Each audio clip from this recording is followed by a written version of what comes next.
সকাল সকাল দেখো আজকে কিন্তু অনেক সকালে উঠেছি, তো উঠে আমি লেগে গেছি আমার ব্যায়ামের কাজে। আর এই ব্যায়ামগুলো কিন্তু আমার ভেলোর থেকে দেখিয়ে দিয়েছিল, তো এটাকে দেখে তোমরা কিন্তু বাজে কোনো কমেন্ট করো না। তার কারণ আমার যেহেতু কানের সমস্যা, তো কানের যে ব্যায়ামগুলো দেখিয়ে দিয়েছে সেইগুলো আর কি আমি করি প্রতিদিন।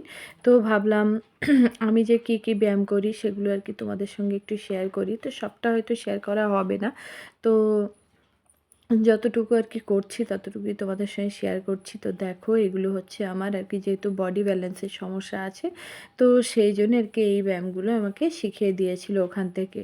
তো আর কি ওখানে নিয়ম কানুন এত সুন্দর, তো আমাকে টাইম মতো খাওয়া দাওয়া, নিজেকে অন্তত একটু সময় দেওয়া, মানে নিজের মতো করে আমি সময় দিতে পারবো নিজেকে এরকম, বা ব্যায়াম ট্যায়াম করে আমি অনেকটাই সুস্থ আছি। Hello everyone, good morning. কেমন আছো সবাই? আশা করি ভালো আছো। এলিস ডেইলি ব্লগে তোমাদের সবাইকে স্বাগত। আর আমিও ভালো আছি। তো দেখো ব্যায়াম ট্যায়াম করে চলে এসেছি ঘরে, আর মাম্মাও উঠে গেছে, আর আমার মেয়ে ওইদিকে ঘুমাচ্ছে। তো ভাবলাম মাম্মাকে আগে খাইয়ে দিই। তো তোমাদের দাদাকে যখন টিফিনটা দিয়েছি, ওর দুধটা আর কি কী করেছি, একেবারে গরম করে রেখেছিলাম। তো দুধটা যতক্ষণে ঠান্ডা হবে ততক্ষণে কিন্তু মাম্মা উঠে পড়ে। তো সেই জন্য আর এদিকে দেখো তো উঠলেই আমি আর কি খাইয়ে দিচ্ছি। আজকে ব্রাশটা করাবো না, তার কারণ প্রচুর কুয়াশা আছে। তো সেই জন্য ভাবছি এত সকালে আর কি ওকে বাইরে বের করবো না, বা জলটাও লাগাবো না। তো বাচ্চা একটু মানে যতটা সাবধানে রাখা যায়। আর এদিকে দেখো খাওয়াটাও হয়ে গেছে। তো খাওয়া দাওয়া করে আমি আর কি যে যতটা পারি বিছানাটা একটু গুছিয়ে নেওয়ার চেষ্টা করছি। আর বিছানা গোছাতে আমার প্রচুর টাইম লাগে, তার কারণ এই যে কম্বলে আর কি অর দেওয়া থাকলে না, এগুলো সেট করতে খুবই সমস্যা হয়। তো সেই জন্যে। আর এদিকে দেখো মাম্মাকে আমি একটু পড়তেও বসিয়েছি। তো ভাবছি বিছানাটা যতটা পারি গোছাই। আর ওদিকে তো আমার ওর দিদি ঘুমাচ্ছে, তো বেশি কিছু আর কি ওর কম্বলটা তুলবো না। তো যখন উঠবে তখন আর কি ওটা গোছাবো। তো যেগুলো আর কি এলোথেলো আছে সেগুলো আর কি গুছিয়ে নেবো। আর মাম্মাকে ততক্ষণ একটু লিখতে দিয়েছি, তো ও কিন্তু লিখছে। আর ও কিন্তু মোটামুটি কথা বললে শোনে, মানে আমি যদি লিখতে দিয়ে যাই তো সে লেখা টেখাগুলো আর কি করে নেয়। তো এখনও তো একটু কথা টথা শোনে। আর এদিকে তোমাদের দাদা গিয়েছিল কাল একটু আমার ননদের বাড়িতে, তো এই যে একটা নতুন সোয়েটার বের করা হয়েছে, তো ভাবছি আর কি সেটা একটু রৌদ্রে দিয়ে তারপরে তুলবো। তো যাই হোক এদিকে দেখো মাম্মা আমার দিকে বলছে, মাম্মা মানে আমি কিভাবে একটা লেখা ভুলে গেছে, তো সেটা কিভাবে লিখবে সেটাই আর কি আমার কাছে শুনছে। তো আমি বলে দিচ্ছি, তো তারপরে বলছে তো ঠিক আছে চুপ করো, আমি মানে ও ভেবেচিন্তে আর কি করবে। তো যাই হোক এদিকে ফাইনালি আমার বিছানাটা গোছানো রেডি হয়ে গেছে। তো চলো বাইরের দিকে যাই। আর এদিকে আমি রান্নাঘরে এসে দুপুরে রান্নাটা বসিয়ে দিয়েছি। তো এদিকে দেখো ডাল আর আলু সেদ্ধ বসিয়েছি, তার কারণ আজকে হবে মোচা ডাল। আগের দিন গাছের থেকে যে মোচাটা পাড়া হয়েছিল ডয়রা কলা, সেটাই রান্না হবে। আর হবে চিকেনের ঝোল, আর হবে তোমার লাল শাক বাদাম দিয়ে। তো এই হচ্ছে দুপুরের রান্না। হ্যাঁ, আর একটা হতে পারে পুঁটি মাছের ঝাল বা অন্য কিছু। তো এদিকে আমি ভাতটাও বসিয়ে দিয়েছি। তো এদিকে ভাতটা হোক, আর গ্যাসে আমি রান্নাগুলো করছি। আর আজকে সকাল সকাল উঠেছি, তার কারণ একটাই, মানে সকালে উঠেই একটা দাদা আমাকে ডাক দিচ্ছে, তো পেঁয়াজের জন্যে। তো দেখো আমাদের পাশে যেহেতু পার্কিং, তো এই যে পার্কিং থেকে আর কি পেঁয়াজ লোড হয়, তো সেই জন্যে তো সাইড থেকে যখন নিয়ে নেয় তো এসে এই যে বাড়িতে বাড়িতে বিক্রি করে। তো আমি আজকে নিয়েছি 2 কেজি 100 গ্রাম, তো এগুলো নিয়েছে 70 টাকা।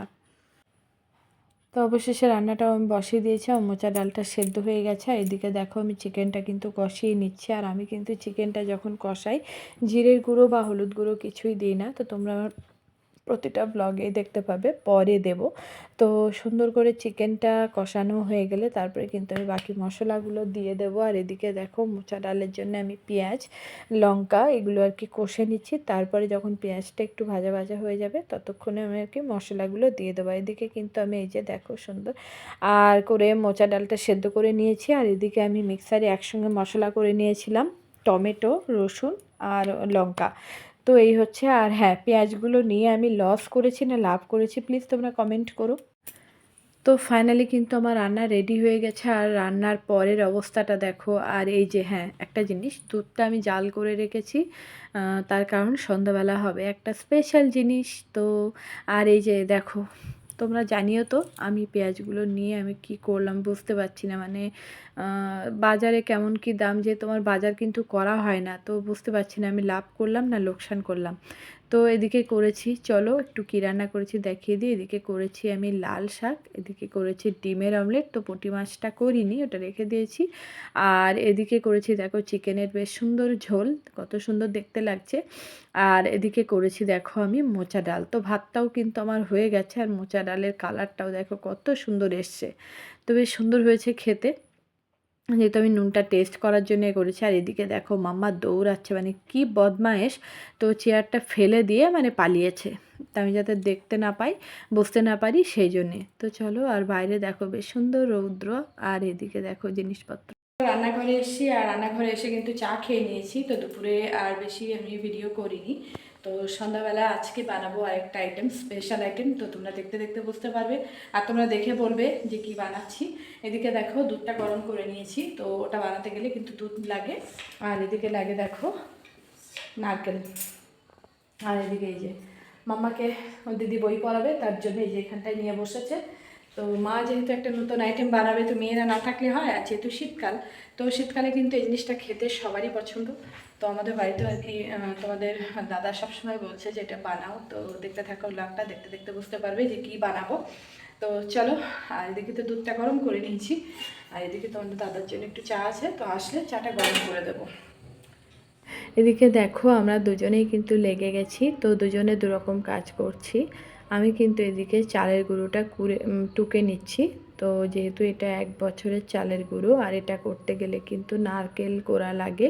নারকেল কোড়া মানে নাড়ু যেরকম করে সেরকম লাগে, নারকেলের ছাই, তো সেটা আর কি করব। আর এদিকে আমার দেখো দিদি কিন্তু মাম্মাকে বই পড়িয়ে দিচ্ছে, তো কতটা হেল্প আমার জানো, তোমাদের দাদাও এদিকে আমাকে অনেকটা সাহায্য করে দিচ্ছে নারকেলটা কুড়ে, আর আমি এদিকে এটা করছি। তো চলো এগুলো টুকে নিই, আর আজকে করব পাটিসাপটা। তোমাদের দাদা কিন্তু অনেক দিন থেকে বলছে যে একটু পাটিসাপটা বানাও, কিন্তু আমার সাহস হচ্ছিল না, তার কারণ আমি না কোনোদিন এগুলো করিনি। তো আজকে প্রথমবার চেষ্টা করব, জানি না কি হবে, ভয় ভয়ও লাগছে। তো যাই হোক, করতে তো হবেই। আর পিঠে টিঠেগুলো আর কি কী হয় মাই করে, তো পৌষ পার্বণে আমরা হাতানি দিয়ে দিই, তো মা করে। আর আজকে ভাবছি একটু চেষ্টা করি, সামনে যেহেতু পৌষ পার্বণ, তো সেই জন্যে। তো এদিকে দেখো উষ্ণ দুধটা গরম করে নিয়েছি, আর তার মধ্যে দিয়ে দিয়েছিলাম চিনি। তো চিনিটা কিন্তু বেশ ভালো করে গলিয়ে নিয়েছি, নিয়ে তারপরে এর মধ্যে দিয়েছি অল্প নুন, তো একটু সামান্য পরিমাণে লবণ দিয়ে তারপরে দিয়েছি আমি চালের গুঁড়ো, তো এক হাতা করে দিচ্ছি, আর বেশ ব্যাটারটা গুলে গুলে নিয়ে নিচ্ছি। তো এটা ভালো করে গুলতে হবে, তার কারণ দলা পাকিয়ে গেলে কিন্তু একদমই হবে না। তো দেখো ব্যাটারটা কিন্তু বেশ আমি ঘন করে গুলে রেখে দিয়েছি, আর এদিকে আমি কড়াইটা বসিয়ে দিয়েছি। তো কড়াইতে বসিয়ে দিয়ে তারপরে নারকেলের যে জলটা ছিল সেটাতেই কিন্তু আমি চিনিটা দিয়ে দিচ্ছি নারকেলের ছাইটা করার জন্যে। আর নারকেলের ছাইটা কিন্তু আমি করব একটু নরম করে, কারণ আজকে করব পাটিসাপটা, তো পাটিসাপটার জন্যে নারকেলের ছাইটা কিন্তু একটু নরমভাবেই করতে হবে। বেশি টাইট হয়ে গেলে তো চিবাতে গেলে একটু প্রচুর কষ্ট হয়, তো সেই জন্যে তো নরম করলে ভালো লাগে। তো দেখো নারকেলের জলের মধ্যে একেবারে চিনিগুলো দিয়ে নারকেলগুলো দিয়ে বেশ সুন্দর করে নেড়ে চেড়ে নাড়ুটা পাকিয়ে নেব, নিয়ে তারপরে করব পাটিসাপটা। তো চলো দেখতে থাকো, কেমন হবে কমেন্ট করো। আমার জীবনে প্রথমবার আমার হাতে তৈরি পাটিসাপটা, তো দেখো এদিকে নারকেলের ছাইটাও কত সুন্দর হয়েছে, আর আমি এই যে ফ্রাইং প্যানটা নিয়ে আমার যে কি সুবিধা হয়েছে, মানে এত সুন্দর হচ্ছে। হ্যাঁ, হয়তো প্রথমে একটু খারাপ হচ্ছে, তো অবশ্যই আমি চেষ্টা করছি মানে এর থেকেও ভালো করার। তো তোমরা দেখতে থাকো আর কেমন কি হয়। তো কি বলবো, আমার কিন্তু আমি খুবই মানে আনন্দ হচ্ছে আমার, যে আজকে জীবনে প্রথম আমি পাটিসাপটা করছি, তাও আবার নিজের হাতে। দেখো সব শেষে পাটিসাপটা আমার রেডি, আর দেখো শেষে কত সুন্দর হয়েছে, আর একদম সরু সরু করেছি, তো খেতেও বেশ সুন্দর হয়েছে। মা তোমাদের দাদা একটা টেস্ট করেছে, তো বলছে যে খুব সুন্দর হয়েছে, আর আমাকে বলছে যে এই তো তুমি বানাতে পারো, তাহলে এবার থেকে তুমি বানাবে। আর এদিকে হ্যাঁ, আমার বাবাও এসেছিল, তো বাবাকেও দিয়েছি দুটো, বাবাও বলছে খুব সুন্দর হয়েছে খেতে। মানে যে কোনো জিনিস তৈরি করার পর এই যে জিনিসটা শোনা যায় যে ভালো হয়েছে, এটার থেকে বড় পাওয়া কিন্তু আমার কাছে কিছুই না।